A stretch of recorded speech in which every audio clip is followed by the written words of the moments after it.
नमस्कार। आज हम एक बड़े दिलचस्प विचार पर बात कर रहे हैं। ये हमें मिला है सोचना कम करना ज्यादा, एक्शन की शक्ति नाम की एक किताब के सारांश से।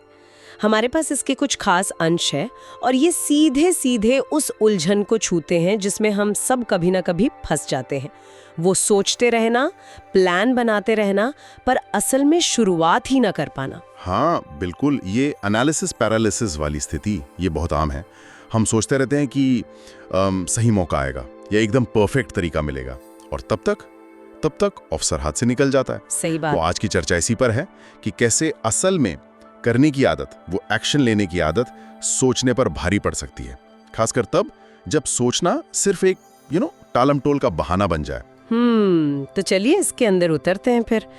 पहला और शायद सबसे बड़ा आइडिया जो इन अंशों से निकल कर आता है वो थोड़ा उल्टा लगता है सुनने में। हाँ, क्या है वो? ये कहते हैं कि प्रेरणा जो है वो काम करने से आती है।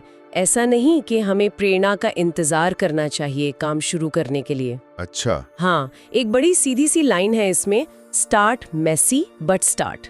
मतलब बस शुरू कर दो, भले ही वो एकदम परफेक्ट ना हो, थोड़ी उबड़ खाबड़ ही क्यों ना हो। ये मुझे थोड़ा चौंकाता है क्योंकि हम तो अक्सर सोचते हैं कि पहले वो जोश आएगा, वो मोटिवेशन फील होगा, फिर काम होगा। हाँ, ये सच में सोचने का तरीका थोड़ा बदल देता है। जो पारंपरिक सोच है वो यही है, मोटिवेशन आएगा तब एक्शन लेंगे। लेकिन ये स्रोत कहता है कि ये चक्र ये असल में उल्टा घूमता है। उल्टा कैसे? देखिए, जब आप कुछ करना शुरू करते हैं, चाहे वो कितना भी छोटा हो या अधूरा सा लगे, आप असल में एक प्रोसेस शुरू कर देते हैं। हाँ। आप सीखते हैं, आप चीजों को थोड़ा बेहतर करते हैं, आपको थोड़ी सी एक जरा सी प्रगति दिखती है। हाँ। और यही प्रगति, यही छोटा सा अनुभव आपको और करने के लिए प्रेरित करता है। हाँ। वो पहली चिंगारी, वो स्पार्क, वो एक्शन से लगती है, इंतजार से नहीं। अच्छा। और वो परफेक्शन की चाहत, वो अक्सर हमें शुरू ही नहीं करने देती है। हम सोचते हैं जब सब कुछ ठीक होगा तब करेंगे, और वो सब कुछ ठीक वाला पल वो शायद कभी आता ही नहीं। हाँ, ये तो है।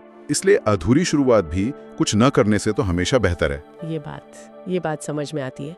वो पहला कदम उठाना ही शायद सबसे मुश्किल हिस्सा है। अच्छा, इससे जुड़ा एक और पहलू है डर का।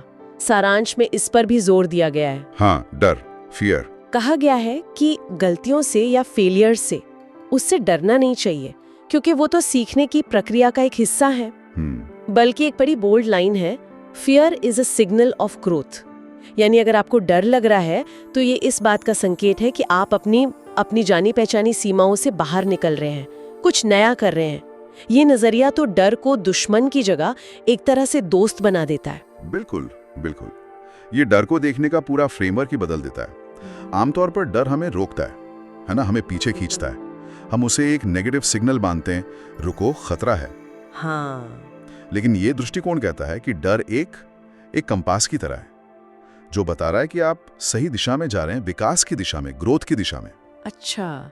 जब आप कुछ ऐसा करते हैं जिससे आपको डर लगता है, मान लीजिए पब्लिक में बोलना या कोई नया स्किल सीखना या कोई बड़ा प्रोजेक्ट शुरू करना, तो इसका मतलब है कि आप अपने कंफर्ट जोन को चुनौती दे रहे हैं। और विकास हमेशा कंफर्ट जोन के बाहर ही होता है। और यहीं पर वो स्टार्ट मेसी वाली बात फिर से काम आती है। कैसे? अगर आप ये मान लें कि पहली बार में सब परफेक्ट नहीं होगा, गलतियां होंगी, तो डर थोड़ा कम हावी होता है। आप डर को स्वीकार करते हैं, हाँ ये मुश्किल है, डर लग रहा है, पर ये जरूरी है, और फिर भी वो पहला कदम उठाते हैं। ये डर को खत्म नहीं करता शायद, पर उसे मैनेज करने लायक बना देता है। तो डर लगना मतलब एक तरह से ग्रीन सिग्नल है, रेड सिग्नल नहीं है। कमाल है ये तो। अच्छा, एक और कॉन्सेप्ट है इसमें, मोमेंटम का, गति का। हाँ, मोमेंटम। सारांश बताता है कि जब हम छोटे छोटे कदम लगातार उठाते रहते हैं तो काम में एक लय सी बन जाती है। हाँ, एक फ्लो आ जाता है। जैसे गाड़ी एक बार चल पड़े तो फिर कम धक्का लगाना पड़ता है। हाँ, ये मोमेंटम का सिद्धांत बहुत शक्तिशाली है। और सिर्फ फिजिक्स में ही नहीं, साइकोलॉजी में भी। न्यूटन का पहला नियम याद है? हाँ, लॉ ऑफ इनर्शिया। एग्जैक्टली। जो चीज गति में है वो गति में ही रहना चाहती है। हमारे कामों के साथ भी कुछ ऐसा ही है। सबसे ज्यादा जोर वो शुरुआत में लगता है। वो पहला ईमेल भेजना या पहला पैराग्राफ लिखना या जिम जाने के लिए बस जूते पहनना। हाँ, वो शुरू करना ही। हाँ, लेकिन एक बार आपने वो कर लिया तो अगला कदम उठाना थोड़ा आसान हो जाता है, और फिर उससे अगला। ये छोटे लगातार एक्शन एक सिलसिला बना देते हैं। एक मोमेंटम बन जाता है। ये गति न सिर्फ काम को आगे बढ़ाती है बल्कि हमारे कॉन्फिडेंस को भी बढ़ाती है। हर छोटा कदम एक छोटी जीत जैसा लगता है जो हमें अगली जीत के लिए तैयार करता है। सही। इसलिए शुरुआत में परफेक्शन पर नहीं बल्कि सिर्फ गति पकड़ने पर ध्यान देना चाहिए। यानी छोटे कदम लगातार उठाते रहो तो बड़ी मंजिल अपने आप नजदीक आने लगती है। लेकिन इसमें एक दिक्कत आ सकती है, हमारी ऊर्जा और समय जी। वो तो लिमिटेड है। बिल्कुल। अगर हम सब कुछ करने की कोशिश करेंगे तो शायद कहीं नहीं पहुंचेंगे। यहीं पर एक और दिलचस्प सुझाव आता है, एक डोंट डू लिस्ट बनाने का। अच्छा, टू डू लिस्ट का उल्टा? हाँ, ये कहता है कि उन चीजों को पहचानो और उनसे बचो जो तुम्हारी ऊर्जा और समय बस बर्बाद करती हैं। ये थोड़ा अजीब नहीं है? हम तो हमेशा यही सोचते हैं कि क्या क्या करना है। ये अजीब लग सकता है पहली बार में, पर ये बहुत प्रैक्टिकल है। ये असल में फोकस और प्राथमिकता तय करने का एक जरिया है, एक टूल है। सोचिए, हमारी जो मेंटल और फिजिकल एनर्जी है वो एक लिमिटेड रिसोर्स है ना? हाँ बिल्कुल। अगर हम उसे उन कामों पर खर्च कर दें जो जरूरी नहीं है या जो हमें हमारे असली लक्ष्यों से दूर ले जाते हैं, तो फिर जरूरी कामों के लिए ऊर्जा बचेगी नहीं। सही बात है। ये डोंट डू लिस्ट हमें सचेत रूप से, कॉन्शियसली ये फैसला लेने में मदद करती है कि हम अपनी कीमती ऊर्जा कहाँ नहीं लगाएंगे। इसमें वो चीजें हो सकती हैं जो हमें डिस्ट्रैक्ट करती हैं, जैसे बार बार सोशल मीडिया चेक करना, हाँ, या ऐसी मीटिंग्स जिनमें हमारा होना जरूरी नहीं है, या शायद ऐसे प्रोजेक्ट्स को हाँ कह देना जिनमें हमारी दिलचस्पी ही नहीं है। ये लिस्ट बनाना हमें अपनी प्रायोरिटीज के प्रति ज्यादा ईमानदार और थोड़ा सख्त बनाता है। ये असल में ना कहना सीखने का एक तरीका भी है, और वो अपने आप में एक बहुत जरूरी स्किल है। हाँ, ये बात तो सही है। ना कहना अक्सर हाँ कहने से ज्यादा मुश्किल होता है। तो फोकस बनाए रखने के लिए ये जरूरी है कि हम गैर जरूरी चीजों को हटा दें। अच्छा, इसी कड़ी में एक और जरूरी बात कही गई है, प्रेरणा यानी मोटिवेशन और अनुशासन यानी सेल्फ डिसिप्लिन, इनके बीच का फर्क। हाँ, ये बहुत महत्वपूर्ण है। सारांश कहता है कि प्रेरणा पर निर्भर रहना ठीक नहीं, क्योंकि वो तो आती जाती रहती है। बिल्कुल, मूड की तरह है। हाँ, असली चीज है आत्म अनुशासन, सेल्फ डिसिप्लिन, और इसे बनाने के लिए रोज छोटी छोटी आदतें डालने की सलाह दी गई है। जैसे शायद रोज 10 मिनट कुछ पढ़ना या 5 मिनट मेडिटेशन करना। क्या ये छोटी आदतें वाकई इतना फर्क डाल सकती हैं? बिल्कुल डाल सकती हैं। ये एक बहुत महत्वपूर्ण अंतर है जिसे समझना जरूरी है। प्रेरणा, जैसा आपने कहा, एक भावना है, एक एहसास। आज है, कल शायद ना हो। हम मौसम की तरह उस पर निर्भर नहीं रह सकते अपने काम के लिए। सही। वहीं अनुशासन, डिसिप्लिन, वो एक चुनाव है, एक कमिटमेंट है।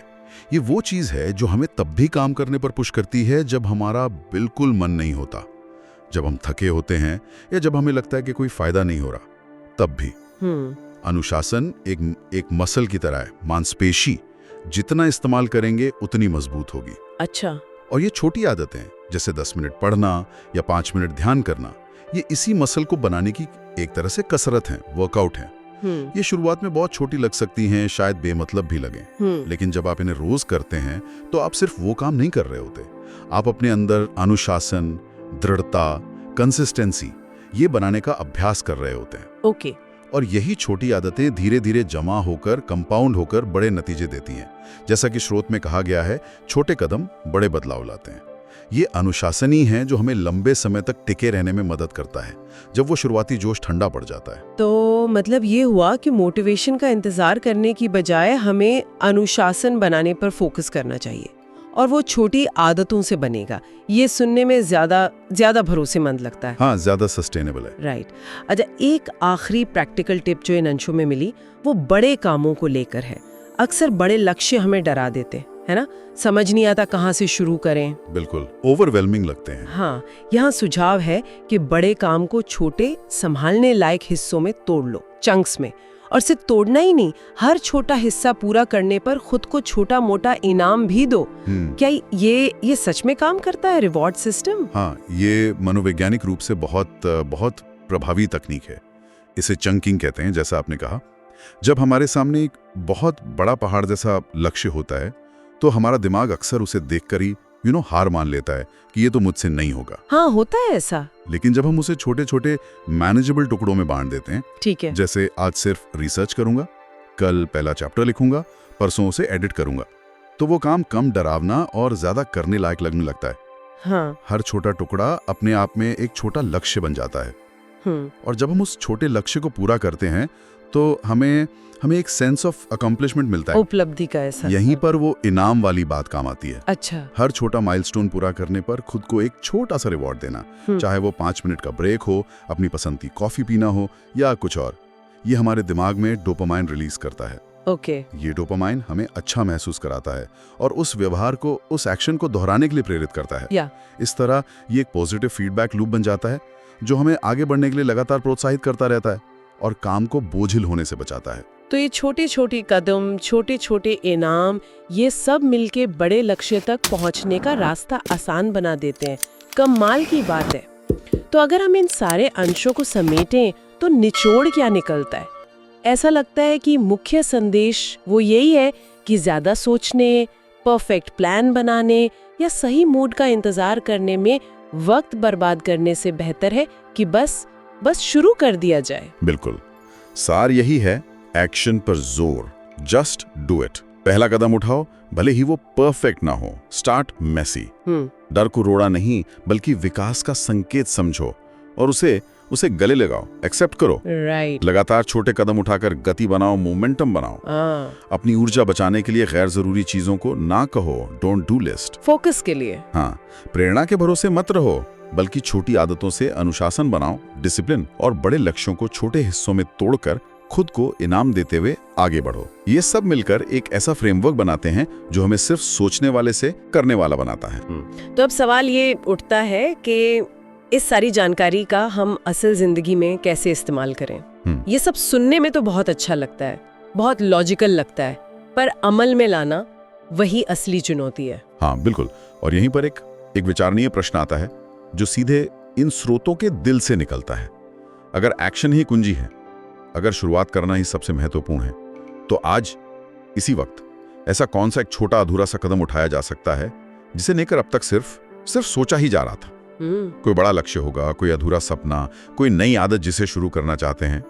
परफेक्शन की चिंता छोड़कर, नतीजों की परवाह किए बिना सिर्फ शुरुआत करने के लिए वो सबसे पहला छोटा सा एक्शन वो क्या हो सकता है? आज, अभी। वाकई सोचने वाली बात है, वो कौन सा एक कदम है जो आज उठाया जा सकता है बिना ज्यादा सोचे? ये चर्चा हमें याद दिलाती है कि जानना जरूरी है, पर करना उससे भी ज्यादा जरूरी है। शायद इन विचारों की असली ताकत जानने में नहीं बल्कि इन्हें आजमाने में है, सोचने से ज्यादा करने में।